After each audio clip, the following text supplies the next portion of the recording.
Study IQ IAS, आपका selection हमारा mission.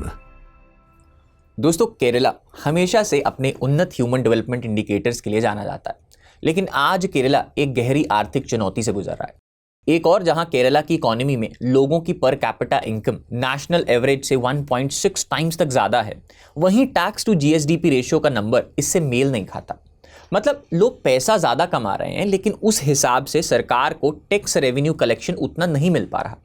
Gift की एक रीसेंट स्टडी ने स्पष्ट शब्दों में इस वाक्य को बयान करा। उनका कहना है कि केरला सोशल प्रोटेक्शन के मामले में तो स्कैंडिनेवियन कंट्रीज जैसे खर्च करता है, पर टैक्सेशन उसका अफ्रीकन देशों से भी लो है। तो क्वेश्चन ये उठता है कि आखिर इस सिचुएशन के बावजूद केरला गवर्नमेंट के पास अपने सोशल वेलफेयर प्रोग्राम्स और फ्रीबी कल्चर के लिए पैसा कहां से आ रहा है। दरअसल इसी पैसे के सोर्स का जवाब केरला के फेलियर का रीजन है, और आज की अपनी इस वीडियो में हम केरला के इसी फेलियर की केस स्टडी को डिकोड करेंगे। सबसे पहले सिचुएशन को समझने के लिए कुछ नंबर्स पर नजर मारते हैं। देखिए, केरला का कुल GSDP ग्रोथ रेट पिछले कुछ सालों से काफी स्लो है। RBI के handbook of statistics on Indian states 2023-2024 के मुताबिक 2019 से 2023 के बीच केरला का GSDP एवरेज सिर्फ 3.16% पर ईयर से बढ़ा है। इस ग्रोथ रेट के साथ केरला 33 स्टेट्स में से 30th रैंक पर था, यानी केवल 3 राज्य ही केरला से भी पीछे थे। कंपैरिजन के लिए मिजोरम जैसे छोटे राज्यों ने भी इस अवधि में 6.75% की दर से ग्रोथ हासिल की, और केरला के सदर्न काउंटर पार्ट्स में कर्नाटक, तेलंगाना, तमिलनाडु जैसे दक्षिण राज्यों का एवरेज ग्रोथ रेट 5% प्लस रहा। मतलब केरला अपने पड़ोसी राज्यों से भी काफी पीछे चला गया। अब कोविड के बाद 2021-22 में एक बार फिर से ग्रोथ रेट 13% तक जंप किया था, लेकिन उसका कारण था लो बेस इफेक्ट, यानी ये 13% की वृद्धि कोविड वाले साल से कंपेयर की गई थी, जिसमें ग्रोथ रेट्स कोविड के कारण बहुत नीचे चले गए थे। लेकिन साल 2022-23 में फिर से ये नंबर 6.6% पर आ गया, जो कि उस साल के नेशनल GDP 7.2% से भी कम था। अब दोस्तों, अगर हम इस डाउनफॉल के पीछे के कारणों को देखें तो उनमें बहुत से मेजर कारण हैं। जैसे कि फर्स्ट, केरला सरकार ने पिछले कुछ सालों में एक्सेसिवली अपने सोशल वेलफेयर प्रोग्राम्स, सब्सिडीज और फ्रीबीज पे स्पेंड किया है। पैसा खत्म होने पर उन्होंने स्पेशल पर्पस व्हीकल्स बनाकर ऑफ बजट बोरोइंग्स के जरिए लोन उठाया। आपकी जानकारी के लिए यहां मैं आपको बता दूं कि ऑफ बजट बोरोइंग्स में रेस किए गए पैसे सरकार के बजट डेफिसिट या घाटे में काउंट नहीं होते, जिससे ये इंस्टेंटली पब्लिक से छुप जाते हैं। लेकिन अल्टीमेटली दोस्तों, इसकी भरपाई सरकार को ही करनी होती है, जिस वजह से ये बाद में जाकर एक नेवर एंडिंग लायबिलिटी बन जाते हैं। लेकिन इन द एंड सवाल यह बनता है कि लोन लेने की नौबत आई क्यों। देखिए, 1970-80 के दशक से ही केरला ने अपनी एजुकेशन, हेल्थ, सोशल सिक्योरिटी पर बहुत इन्वेस्टमेंट किया, जो कि ह्यूमन डेवलपमेंट के लिए अच्छा था। पर इसका साइड इफेक्ट ये हुआ कि ओवर द टाइम सरकारी कर्मचारियों और पेंशनर्स की संख्या बढ़कर उसके ऊपर बोझ बन गई। आज केरला का पेंशन खर्च देश में 5वां सबसे ज्यादा है। जैसे 2023-24 में 28,240 करोड़ रुपए केरला ने सिर्फ पेंशन पर ही लगा दिए। अब पेंशन्स और वेतन ऑटोमेटिक बढ़ते जा रहे हैं, जबकि केरला की जो आमदनी है वो उतनी तेजी से इसके कंपैरिजन में नहीं बढ़ रही। अब इस वजह से केरला का अधिकतर खर्च, यानी कि उसका revenue expenditure, salaries, pensions, subsidies, पुराने लोन्स पे इंटरेस्ट जैसे दिनचर्या के खर्चों पर चला जाता है। जबकि नया पूंजी निवेश, यानी कि कैपिटल आउटले, जिससे लॉन्ग टर्म असेट्स क्रिएट होते हैं और जो फ्यूचर में रिटर्न भी देंगे, उन पर पैसा बहुत कम खर्च किया जाता है। एग्जाम्पल के लिए साल 2022-23 में केरला का कुल रेवेन्यू एक्सपेंडिचर 1.42 लाख करोड़ था, जबकि कैपिटल एक्सपेंडिचर सिर्फ 14,000 करोड़ के आसपास था। यानी 90% से ज्यादा बजट दिन चलाऊ खर्च में ही खर्च हो रहा है। नीति आयोग के फिस्कल हेल्थ इंडेक्स 2025 रिपोर्ट के अनुसार 2022-23 में केरला का कैपिटल एक्सपेंडिचर सिर्फ 8.8% ऑफ द टोटल एक्सपेंडिचर था, जो सभी मेजर स्टेट्स में सबसे कम है। कंपैरिजन के लिए अन्य राज्यों का एवरेज 15.2% था। अब यह संकेत है कि केरला अपने विकास के लिए नई सड़कें, इंफ्रास्ट्रक्चर, फैक्ट्रीज आदि बनाने की बजाय ज्यादातर पैसा सैलरी, पेंशन जैसे आइटम पर खर्च कर रहा है। 2024-25 के बजट में केरला अपने रेवेन्यू रिसीट्स का 71% सिर्फ 3 कमिटेड एक्सपेंडिचर्स, जो कि सैलरीज, पेंशन्स और पिछले लोन का इंटरेस्ट है, उस पर ही खर्च कर रहा है। तो एक तरह से 100 रुपए की कमाई पर 71 रुपए तो इन फिक्स खर्चों पर ही चले जाएंगे। अब पेंडेमिक के टाइम तो यह समस्या और बढ़ गई थी। 2021-22 में केरला की आमदनी का 82.4% हिस्सा सिर्फ इन खर्चों में चला गया, जो कि देश में सबसे हाईएस्ट था। इसी कारण सेंट्रल गवर्नमेंट ने सुप्रीम कोर्ट में जारी एक नोट में पॉइंट आउट किया कि केरला के केस में सिर्फ ब्याज की पेमेंट ही केरला के रेवेन्यू का 19.98% हिस्सा खा जाते हैं, जबकि 14th फाइनेंस कमीशन की सलाह यह थी कि यह अनुपात 10% से ज्यादा नहीं होनी चाहिए। यानी कमाई का 5वां हिस्सा सिर्फ कर्ज के ब्याज चुकाने में निकल जा रहा है। अब इसी वजह से आने वाले खर्चों को पूरा करने के लिए केरला ने पिछले दशक में उधार लेने के कई नए तरीके निकाले, जिनमें से ऑफ बजट बोरोइंग्स एक मेजर जरिया था। ऑफ बजट बोरोइंग का मतलब है कि सीधे स्टेट बजट की किताब में कर्ज ना दिखाकर केरला द्वारा संस्थापित किसी अलग एंटिटी के थ्रू पैसा उठाया जाए। केरला ने यह बोरोइंग KIIFB यानी Kerala infrastructure investment fund board और KSSPL यानी कि Kerala social security pension limited द्वारा करी। ये एजेंसीज केरला गवर्नमेंट के लिए बाजार से हजारों करोड़ रुपए का लोन लेती हैं, जिससे ये कर्ज स्टेट के ऑफिशियल डेट में तुरंत शामिल नहीं दिखाई देता। लेकिन वास्तव में ये एक तरह से बैक चैनल था, जिससे केरला अपने फिस्कल डेफिसिट ऑन पेपर सीमा के अंदर रखता था। लेकिन केंद्र सरकार ने पिछले कुछ सालों में इन ऑफ बजट बोरोइंग्स पर जो रेगुलेशंस थी वो टाइट कर दी। मार्च 2022 में केंद्रीय वित्त मंत्रालय ने आदेश जारी करके कहा कि केरला के स्पेशल पर्पस व्हीकल्स द्वारा लिए गए कर्ज जैसे कि KIIFB और KSSPL को केरला की नेट बोरोइंग लिमिट में इंक्लूड किया जाएगा। इसका नतीजा यह हुआ कि केरला की ऑफिशियल लोन लेने की जो क्षमता थी उसमें काफी कटौती कर दी गई। सेंट्रल एडजस्टमेंट के कारण 2022-23 में ही केरला की अलाउड बोरोइंग लिमिट से 14,000 करोड़ रुपए कम कर दी गई। अब केरला सरकार ने इस फैसले का विरोध किया और कहा कि केंद्र ने राज्यों की फेडरल पावर को वॉयलेट किया है। स्टेट के फाइनेंस मिनिस्टर ने आरोप लगाया कि आर्टिकल 293 क्लॉज 3 का गलत प्रयोग करके सिर्फ राज्यों के लिए ऐसी सख्ती की गई है, जबकि केंद्र अपने खुद के ऑफ बजट इंस्टीट्यूशंस को छूट दे रहा। यह मामला फिर सुप्रीम कोर्ट तक भी पहुंचा, जहां केरला ने सेंटर के खिलाफ मुकदमा दायर किया और केंद्र ने जवाब में केरला की फाइनेंशियल हेल्थ पर भी सवाल उठाए। देखिए, अगर हम इस केस को डिकोड करें तो ऑफ बजट बोरोइंग्स के चलते कुछ टाइम तक तो केरला अपने बजट डेफिसिट्स को छुपा लेता है, लेकिन आखिरकार ये कर्ज चुकाने का बोझ जो है वो अल्टीमेटली स्टेट पर ही आता है। अब स्थिति यह है कि KIIFB के कर्जों की पेमेंट के लिए स्टेट को अलग से सेस और टैक्स का पैसा एलोकेट करना पड़ रहा है। अब केरला सरकार पेट्रोल सेस और मोटर व्हीकल टैक्स का एक बड़ा हिस्सा सीधा KIIFB को दे रही है, ताकि वो अपने बॉन्ड्स का इंटरेस्ट चुका सके। यानी जो पैसा डायरेक्टली स्टेट ट्रेजरी में आकर अन्य काम में लग सकता था, अब वो पैसा पहले लिए गए ऑफ बजट बोरोइंग्स के कर्ज की पेमेंट में जा रहा है, जिससे ये एक विशियस साइकिल में तब्दील हो जाता है। और इसी कारणवश ऑफ बजट उधार ने आज केरला की फिस्कल फ्लेक्सिबिलिटी को और ज्यादा कम कर दिया है और अल्टीमेटली इससे फ्यूचर में लोन लेने के लिए केरला की क्रेडिट रेटिंग और बाहरी इन्वेस्टमेंट दोनों इंपैक्ट हो गए हैं, जिनसे केरला को नए प्रोजेक्ट्स के लिए फंड मिलना और भी मुश्किल बन गया है। सेकेंड, एक्सपर्ट्स के अनुसार केरला अब तक इंडस्ट्री फ्रेंडली पॉलिसी नहीं ला पाया, जिसके कारण बड़े निवेश या इन्वेस्टमेंट्स केरला में बहुत कम आते हैं। इसी के साथ यूनियन गवर्नमेंट के state business reform action plan यानी कि ease of doing business index में केरला पहले से काफी नीचे रैंक करता है। 2019 में 36 स्टेट्स और यूटीज में से 28th रैंक था केरला का।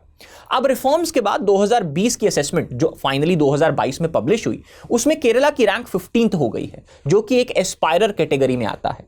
स्कोर 75.5% रहा, पर अभी भी केरला के कंटेक्स्ट में यह नंबर बहुत ज्यादा कम है, क्योंकि सेम ज्योग्राफिकल एडवांटेज और वेस्ट कोस्ट वाले स्टेट्स जैसे कि महाराष्ट्र और गुजरात से ये पीछे है, जो टॉप अचीवर्स की कैटेगरी में भी काउंट होते हैं। पिछले कुछ सालों में कुछ बिजनेसेस ने पब्लिकली केरला से पुल आउट किया, जिससे बिजनेस एनवायरनमेंट को बहुत ज्यादा झटका मिला। हाई प्रोफाइल एग्जांपल केस लेते हैं काइटेक्स गारमेंट्स का, जो कि अपैरल सेक्टर में केरला की एक बहुत बड़ी प्राइवेट एम्प्लॉयर थी। 2021 में काइटेक्स ने अनाउंस किया कि वो केरला से अपने 3500 करोड़ एक्सपेंशन प्लान हटा रहे हैं, क्योंकि वहां के सरकारी ऑफिशियल्स की हरासमेंट और उनकी अनफ्रेंडली एटमॉस्फेयर से वो खुश नहीं है। चेयरमैन ने कहा कि उन्हें हाउंडेड और किक्ड आउट महसूस होता है। अब इसके बाद तेलंगाना और कर्नाटका जैसे स्टेट्स तुरंत रेडी थे। उन्होंने तुरंत काइटेक्स को इनवाइट करके रेड कार्पेट्स ऑफर कर दिए और काइटेक्स ने अपना इन्वेस्टमेंट जो था वो तेलंगाना में शिफ्ट कर दिया। अब ऐसे इंसिडेंट्स इन्वेस्टर्स कम्युनिटी को एक नेगेटिव सिग्नल देते हैं। देखिए, काइटेक्स जैसे केसेस या मुथूट फाइनेंस एम्प्लॉइज का स्ट्राइक या स्लो क्लियरेंसेस की वजह से वेदांता का चिप यूनिट प्लान ड्रॉप कर देना केरला की रेपुटेशन को चैलेंज करता है। अब इसी वजह से फॉर्मल जॉब क्रिएशन भी कम हो जाती है, जो आगे चलकर सरकार के टैक्स बेस को नैरो डाउन करती है। फॉर्मल सेक्टर एम्प्लॉयमेंट के डेटा भी दिखाते हैं कि केरला बहुत ज्यादा पीछे है। फाइनेंशियल ईयर 2020 में एम्प्लॉइज प्रोविडेंट फंड ऑर्गेनाइजेशन यानी कि ईपीएफओ के रिकॉर्ड्स के हिसाब से केरला में नेट फॉर्मल जॉब्स 81,000 ही ऐड हुए, जबकि गुजरात में लगभग 7.2 lakh new EPF registered jobs create हुए। अगर हम प्राइम एज ग्रुप को भी देखें जो 18 से 28 साल है, तो उसमें भी गुजरात ने 5 लाख नई फॉर्मल जॉब्स क्रिएट की, जबकि केरला में ये नंबर 66,000 का था। अब इससे पता चलता है कि गुजरात की इंडस्ट्रीज कहीं ज्यादा यंग वर्कर्स को एब्सॉर्ब कर रही हैं। हेंस इस कारण से केरला में लिटरेसी रेट 96% प्लस होने के बावजूद भी अनएम्प्लॉयमेंट रेट्स बहुत ज्यादा हाई हैं। Latest periodic labour force survey के मुताबिक केरला की यूथ का अनएम्प्लॉयमेंट रेट 29.9% है, जो कि ऑल इंडिया एवरेज 10.2% से 3 गुना ज्यादा है। और अगर हम मेजर स्टेट्स की बात करें तो ये उनमें सबसे ज्यादा है, और केरला में लगभग 47% यंग वुमेन भी अनएम्प्लॉयड है। और लास्टली केरला का ये बिजनेस अनफ्रेंडली एनवायरनमेंट एफडीआई को भी इंपैक्ट करता है। देखिए, केरला के पास इंडिया के टोटल फॉरेन डायरेक्ट इन्वेस्टमेंट का सिर्फ एक छोटा सा हिस्सा ही आता है। कैलेंडर ईयर 2021 में केरला को बस $310.7 मिलियन की एफडीआई इक्विटी मिली, जो इंडिया के टोटल एफडीआई का लगभग 0.5% था। इसके मुकाबले कर्नाटका को अगर हम कंपेयर करें तो 2021 में करीब $18.5 बिलियन की एफडीआई के साथ कर्नाटका ने केरला से 60 गुना ज्यादा इन्वेस्टमेंट सीख करी। गुजरात ने भी 2021 में करीब $2.7 बिलियन की एफडीआई अट्रैक्ट करी, और तमिलनाडु को इसी टाइम पीरियड के दौरान $3 बिलियन की इन्वेस्टमेंट मिली।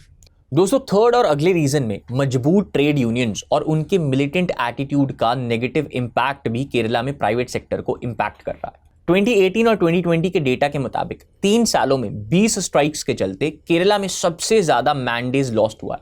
अगर हम इसको नंबर्स में समझें तो लगभग 8.8 लाख मैंडेज लॉस्ट हुए हैं, जिससे प्राइवेट कंपनी ओनर्स कभी कभी मिलिटेंट ट्रेड यूनियन कल्चर की भी बात करते हैं, जिससे लोकल लैंग्वेज में नोकुकुली यानी कि बिना काम किए अनलोडिंग चार्जेस डिमांड करना कहा जाता है। अब इसी वजह से स्किल्ड और लिटरेट वर्कफोर्स एक असेट है केरला का, लेकिन रिजिड लेबर प्रैक्टिसेस और एजुटेशन के थ्रेट से कई बिजनेसेस केरला आने से कॉशियस हो जाते हैं। दोस्तों, फोर्थ एस्पेक्ट है लैंड अवेलेबिलिटी का। देखिए, केरला का 54.7% of the total land is forest cover और बची बाकी 46.3%। अब 46.3% काफी डेंसली पॉपुलेटेड है, तो जिस वजह से लैंड मिलना और इसको एक्वायर करना दोनों ही मुश्किल और महंगा हो जाता है। एग्जाम्पल के लिए केरला गवर्नमेंट ने नेशनल हाईवे 66 को वाइडन करने के लिए लैंड एक्वायर करने पर ही 5,580 करोड़ रुपए खर्च कर दिए। अब ये अकेला खर्चा all India national highway projects के टोटल लैंड एक्विजिशन कॉस्ट का 40% था। अब इससे पता चलता है कि केरला में लैंड कितना कॉस्टली है। इन्वेस्टर्स के लिए लार्ज स्केल लैंड को एक्वायर करना और उसके लिए पैसे देना बहुत ज्यादा एक्सपेंसिव हो जाता है, जबकि गुजरात जैसी स्टेट्स में लैंड सस्ता और इजीली अवेलेबल है, जिसकी वजह से वहां पे इंडस्ट्रियल जोन्स और स्पेशल इकोनॉमिक जोन्स को एस्टैब्लिश करना बिजनेसमैन के लिए भी प्रॉफिटेबल हो जाता है। अब केरला की इन्हीं हाई लैंड प्राइसेस की वजह से फैक्ट्रीज के रियल एस्टेट और ऑपरेटिंग कॉस्ट भी बढ़ जाते हैं। देखिए, ऐसे में केरला में इंडस्ट्रियल पार्क्स तो सेटअप किए गए हैं, पर हमें कोई भी बहुत बड़ा मल्टी 100 एकड़ प्रोजेक्ट जैसे कि ऑटो प्लांट्स हैं वो नहीं मिलता, क्योंकि इनके लिए जगह ढूंढना मुश्किल हो जाता है। जबकि कर्नाटका या तमिलनाडु में ये प्लांट्स बहुत ज्यादा हैं। क्यों? क्योंकि वहां पे बहुत ज्यादा स्पेस की अवेलेबिलिटी है। फिफ्थ और एक और बड़ा फैक्टर है लोअर टैक्स कलेक्शन, जो कि डायरेक्टली लिंक्ड है केरला की रेमिटांस ड्रिवन इकोनॉमी से। दोस्तों, केरला के जीएसडीपी में सर्विसेज का शेयर करीब 64.69% है, इंडस्ट्री का शेयर 24.26% के आसपास और एग्रीकल्चर का कंट्रीब्यूशन 12% है।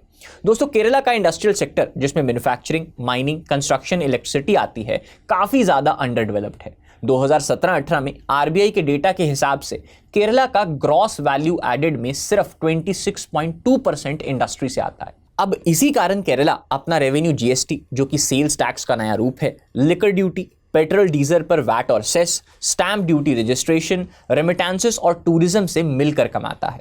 लेकिन इनमें से दोस्तों रेमिटेंस और टूरिज्म वॉलेटाइल निकले। कोविड और ग्लोबल रिसेशन से रेमिटेंसेस थम गए और टूरिज्म भी रुक गया, जिस वजह से केरला की जो फाइनेंशियल हालत थी वो और ज्यादा खराब हो गई।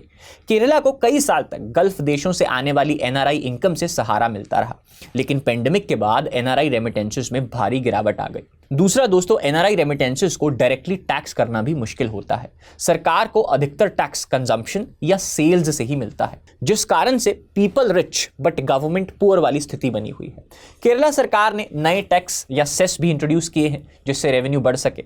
2023 में बजट पेश करते वक्त पेट्रोल और डीजल पर 2 रुपए प्रति लीटर सोशल सिक्योरिटी सेस लगाया गया और प्रीमियम लिकर बॉटल्स पर 20 रुपए प्रति बॉटल का सेस रखा गया ताकि वेलफेयर पेंशन फंड के लिए 750 करोड़ एक्स्ट्रा प्रति लाभ हो सके।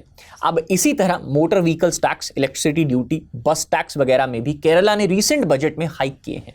अब इन कदमों से कुछ 1000 से 2000 करोड़ का एडिशनल रेवेन्यू आने का अनुमान है, पर यह काफी नहीं है और इसमें समस्या यह है कि जो भी ये एडिशनल रेवेन्यू है सरकार इसको फिर से अपने सोशल सिक्योरिटी प्रोग्राम्स के लिए यूटिलाइज कर रही है।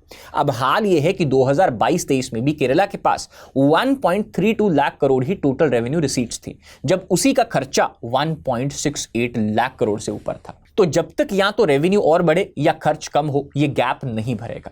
गिफ्ट की स्टडी यह भी निष्कर्ष देती है कि जिस हिसाब से केरला गवर्नमेंट के वेलफेयर प्रोग्राम्स हैं, केरला को अपनी टैक्स जीएसडीपी रेशियो को नेशनल एवरेज से काफी ऊपर लाना होगा, वरना केरला का यह फिस्कल स्ट्रेस जो है वो आने वाले दशकों तक कंटिन्यूड रहेगा। और लास्टली दोस्तों, जो बाहरी राज्यों के माइग्रेंट मजदूर केरला में काम कर रहे हैं, उनकी कमाई का एक मेजर हिस्सा भी उनके घर वापस यानी कि आउटवर्ड रेमिटेंस जाने की वजह से स्टेट की इकोनॉमी में नेट इनफ्लो कम हो जाता है और इन दोनों का असर केरला की ग्रोथ पर पड़ता है। अगला रीजन है दोस्तों सेंटर और केरला की लड़ाई। देखिए, केरला सरकार का कहना है कि केंद्र से मिलने वाली ग्रांट्स और टैक्स डेवल्यूशन में उसके साथ अन्याय हो रहा है। एक तरफ पॉपुलेशन क्राइटेरिया के चलते 15th फाइनेंस कमीशन की सिफारिशों के बाद केरला का सेंट्रल टैक्सेस में शेयर कम हुआ है, तो दूसरी तरफ जीएसटी कंपनसेशन जैसी सहायता 2022 में बंद होने के कारण केरला को वहां से भी घाटा पड़ा है। जीएसटी कंपनसेशन सेस के बंद होने से केरला को हर साल 12,000 करोड़ का नुकसान हुआ, जो पहले 5 साल 2027 से लेकर 2022 तक उसे मिल रहा था। ऊपर से 15th फाइनेंस कमीशन ने कुछ राज्यों को post devolution revenue deficit grant देने की बात कही थी, जिनमें दोस्तों केरला भी शामिल था, पर केरला का दावा है कि केंद्र ने 2022-23 में उस ग्रांट को 7,000 करोड़ तक कट कर दिया। केरला के फाइनेंस मिनिस्टर ने इसको लेकर कहा कि केंद्र के इस कदम से केरला के गरीब फ्रेंडली वेलफेयर प्रोग्राम्स जैसे कि social security pension, life mission housing के लिए पैसे की तंगी हो रही है। उनका कहना है कि 2020 के बाद केंद्र से आने वाली कुल ग्रांट्स इन एड में गिरावट देखने को मिली है। 2022-23 में केरला को 27,378 करोड़ की सेंट्रल ग्रांट्स मिली थी, जो 2023-24 में गिरकर सिर्फ 11,660 करोड़ रुपए रहेगी, यानी कि टोटल में 58% की गिरावट। और इसी कारणवश उनका कहना है कि केरला सरकार को अपने रिसोर्सेज पर और ज्यादा उधार लेना पड़ा। दोस्तों, सेंट्रल ट्रांसफर्स के अलावा भी कुछ नीतिगत विवाद हैं। जैसे केरला जैसे राज्य अक्सर शिकायत करते हैं कि केंद्र अपने बजट का बड़ा हिस्सा सेस या सरचार्ज के जरिए गैदर करता है, जो कि डिविजिबल पूल यानी कि सेंट्रल टैक्स का वो हिस्सा जो स्टेट्स और सेंटर में डिवाइड होता है उसमें इंक्लूड नहीं होता। मतलब कंज्यूमर से टैक्स तो कटता है जैसे कि डीजल और पेट्रोल पर सेस, पर वो पैसा पूरा केंद्र के पास ही रहता है, राज्य को उसमें से हिस्सा नहीं मिलता। अब इस वजह से भी राज्य को अपनी हिस्सेदारी वाले टैक्सेस जैसे कि इनकम टैक्स, जीएसटी का ओवरऑल शेयर कम दिखाई दे रहा है। ऐसे में केरला का केस भी देखें तो दोस्तों 2024-25 में केरला के कुल रेवेन्यू रिसीट्स का केवल 17% भाग ही केंद्र के शेयर इन सेंट्रल टैक्सेस से आएगा और 8% ग्रांट से। बाकी का बचा हुआ 75% से अधिक केरला को खुद अपने सोर्सेस से लाना है। और दोस्तों, ये रेशो पिछले कुछ वर्षों में और भी ज्यादा गिर गया है। फेडरल फिस्कल स्ट्रक्चर में इस असंतुलन को लेकर केरला की करंट एलडीएफ सरकार और केंद्र की सरकार के बीच तंज कसे जाते हैं। जनवरी 2023 में केरला ने सीधा सुप्रीम कोर्ट का दरवाजा खटखटाकर केंद्र द्वारा लगाई गई बोरोइंग सीलिंग कैप को चुनौती दे दी। अब ये एक अलग एंगल से फेडरल डिस्प्यूट है, जहां केरला अपने विकास के लिए अधिक कर्ज की छूट मांग रहा है, जबकि केंद्र ने उस पर रोक लगा दी है। अब इन विवादों का हल निकालना आसान नहीं, लेकिन साफ है कि बिना केंद्रीय सहायता के केरला का फिस्कल रिवाइवल डेफिनेटली मुश्किल होगा। खास करके जिन रास्तों पे, जिन पॉलिसीज पे केरला चल रहा है, आने वाले कुछ सालों में केरला का फिस्कल रिवाइवल और भी मुश्किल लगता है। दोस्तों, इसके बाद अगला एंगल है केरला की डेमोग्राफिक्स का। केरला का जनसंख्या वृद्धि दर बहुत कम है और ओल्डर पॉपुलेशन का शेयर यहां पे बढ़ रहा है। अगर भारत में एवरेज इंडियन की एज 28 ईयर्स है, तो केरला की मीडियन एज दोस्तों 35 ईयर्स है। आने वाले समय में वर्कफोर्स की कमी और रिटायरीज की बढ़ती संख्या केरला की आर्थिक ऊर्जा को स्लो कर सकती है। पेंशन का खर्चा और फूलेगा, जो कमाने वाले नौजवान हैं उन पर और ज्यादा टैक्स का बर्डन बढ़ाएगा, और ये एस्पेक्ट भी केरला की लॉन्ग टर्म फिस्कल सस्टेनेबिलिटी के लिए एक रिस्क हो जाएगा। अब दोस्तों डेमोग्राफी की इसी प्रॉब्लम से ही एक अगली प्रॉब्लम आती है और वो है लेबर शॉर्टेज की, क्योंकि median age of Kerala is 35 और यूथ में 96% लिटरेसी है, लेकिन उनके पास जॉब नहीं है। अब इस कारण बहुत से लोग बाहर माइग्रेट कर जाते हैं, जिस वजह से कहा जाता है कि constructing a new house which is a basic necessity in all over India, वो केरला में वेल्थ प्रोजेक्शन का एक तरीका है। अब दोस्तों ऐसे में केरला के लिए अगर हम सॉल्यूशंस की बात करें तो सबसे पहले केरला को अपनी फिस्कल हेल्थ इंप्रूव करनी होगी, जिसके लिए उसे नई इन्वेस्टमेंट और अपने टैक्स बेस को वाइडन करना होगा। ऐसे में सबसे पहले उसे इंडस्ट्रियल लैंड अलॉटमेंट को यूनिफाइड लैंड लीज पॉलिसी के साथ स्ट्रीमलाइन करना होगा, जिससे कि इन्वेस्टर्स में कॉन्फिडेंस आ सके। अब ऐसे में केरला अपने डायस्पोरा बॉन्ड्स और फंड्स जैसे कि KIIFB के थ्रू इंफ्रास्ट्रक्चर के लिए इशू किए गए थे, उनको मार्केट कर सकता है, ताकि इससे वो NRI वेल्थ को लोकल डेवलपमेंट में चैनलाइज कर सके। अब अगला फोकस केरला का होना चाहिए स्पेशल इकोनॉमिक जोन्स और इंडस्ट्रियल कॉरिडोर्स पे। SEZs या इंडस्ट्रियल कॉरिडोर्स डेवलप करके इन्वेस्टमेंट को क्लस्टरिंग किया जा सकता है। एग्जाम्पल के लिए कोची बेंगलुरु इंडस्ट्रियल कॉरिडोर, जो कि पलक्कड़ और कोची नोड्स के साथ एक अहम प्रोजेक्ट है, उसको मैन्युफैक्चरिंग यूनिट्स और लॉजिस्टिक कंपनीज को अट्रैक्ट करने के लिए यूज किया जा सकता है। अब केरला की सरकार इन्हीं जोन्स में एक रिलायबल इंफ्रास्ट्रक्चर और स्किल्ड लेबर फोर्स प्रोवाइड कर सकती है, जो कि ग्लोबल मैन्युफैक्चरर्स के लिए एक पुल फैक्टर रहेगा, क्योंकि केरला की यूथ का लिटरेसी रेट ऑलरेडी 96% है। इसी तरह से दोस्तों अगला एस्पेक्ट हो सकता है गिग और प्लेटफॉर्म वर्क का इनोवेटिव मॉडल। देखिए केरला प्लेटफॉर्म कोऑपरेटिव्स को पॉयनियर कर रहा है, जिससे fair gig economy jobs generate हो सके। एजुकेटेड अनएम्प्लॉयड यूथ के लिए एक कॉम्प्रिहेंसिव प्रोग्राम के तहत स्टेट प्लान कर रहा है कि 4000 प्लेटफॉर्म बेस्ड कोऑपरेटिव्स एस्टैब्लिश की जाएं, जो कि वर्कर ओन्ड डिजिटल प्लेटफॉर्म्स होंगे और जहां पे इक्विटेबल अर्निंग्स इंश्योर हो पाएंगी। अब इससे फॉर्मल इकोनॉमी का नेट भी बढ़ेगा, जो इन द एंड सरकार के टैक्स बेस को और ज्यादा वाइडर कर सकता है। अगला एस्पेक्ट है दोस्तों डाइवर्सिफाइड टूरिज्म ऑफरिंग्स का। केरला को देखिए अब टिपिकल बैकवाटर और बीच टूर से आगे बढ़कर नीचे वाले सेगमेंट्स को डेवलप करना चाहिए। नॉर्थ मालाबार टूरिज्म सर्किट जैसे इनिशिएटिव्स के साथ कम एक्सप्लोर्ड रीजन्स में कल्चरल और हेरिटेज एक्सपीरियंसेस ऑफर किए जाने चाहिए। अगला, क्योंकि केरला की 54% से ज्यादा जो जमीन है वो फॉरेस्ट कवर के अंदर आती है, तो केरला डिजिटल कैंपेन से कॉन्शियस ट्रैवलर्स को टारगेट मार्केटिंग कर सकता है, जिससे वो लोग आएंगे जो सस्टेनेबल और कम्युनिटी बेस्ड टूरिज्म की खोज में रहते हैं। अब एक experience Kerala digital platform launch किया जा सकता है, जहां लोकल एंटरप्रेन्योर्स, होम स्टेज वाले, गाइड्स वाले, आर्टिसंस वाले डायरेक्टली अपनी सर्विसेज टूरिस्ट को ऑफर कर सके, जिससे कम्युनिटी पार्टिसिपेशन भी बढ़ेगा। और साथ ही केरला को round the year destination position करने के लिए हमें seasonal events, festivals, monsoon tourism, wellness seasons etcetera organise करने पड़ेंगे, जिससे कि पूरा साल केरला में टूरिस्ट का इनफ्लो बना रहे। इसमें कोस्टा रिका मॉडल को इंप्लीमेंट किया जा सकता है। उस देश ने 26% लैंड को पार्क्स के रूप में प्रोटेक्ट किया और सस्टेनेबल टूरिज्म के लिए सर्टिफिकेशन लॉन्च कर दिया, जिससे कि लोकल कम्युनिटीज को कंजर्वेशन टूरिज्म से फायदा मिला। केरला भी एक ग्रीन सर्टिफिकेशन इंप्लीमेंट कर सकता है होटल्स और टूर ऑपरेटर्स के लिए, जो कि सस्टेनेबिलिटी और कम्युनिटी बेनिफिट क्राइटेरिया को मीट करेंगे।